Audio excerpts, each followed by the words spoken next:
చిత్తూరు జిల్లా పలమనేరు శ్రీ కాశీ విశ్వేశ్వర ఆలయ ధ్వజస్తంభ పూజకు విచ్చేయాలని ఆలయ అర్చకులు స్థానిక శాసనసభ్యులు అమర్నాథ్ రెడ్డిని ఆహ్వానించారు.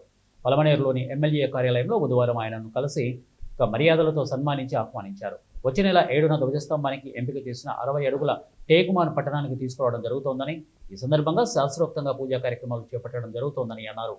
ఈ పూజా కార్యక్రమానికి తప్పకుండా విచ్చేయాలని కోరారు. ఈ సందర్భంగా ఆయన్ను ఆశీర్వదించి తీర్థ ప్రసాదాలను వరవందించారు. ప్రారంభం చేస్తే టెంకాయ స్వామి దిష్టి అంతే, టెంకాయ అంటే కూడా దిష్టి తీయాలంతే మనకి. సో ఇలాగే పెడుతుంది మీరు మాట మళ్ళా మీరు చాలా మేము ఒక 2 to 3 hours పడుతుంది కదా మనకి. అంటే అంతవరకు మనకి పోలీసులకి చెప్పేసి అయిపోతుంది. మళ్ళీ టెంపుల్ రెనోవేషన్లో మనకి స్వాములు వచ్చి ప్రాకారోత్సవం చేసేదానికి ఇబ్బంది. అంటే లాస్ట్ టైం వచ్చినప్పుడే వాడు చెప్పిన ఆయన సుబ్రహ్మణ్య స్వామి మొత్తం కాలతా పోయింది.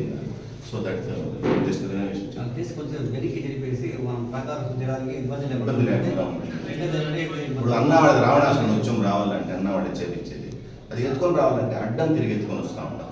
ఒకేసారి 10 అడుగులు జాగా చాలా ఇప్పుడు కంజెస్టెడ్గా కట్టేసినది. ఆ తర్వాత ఈసారి కొంచెం మనం స్థపతిని అడిగినాం.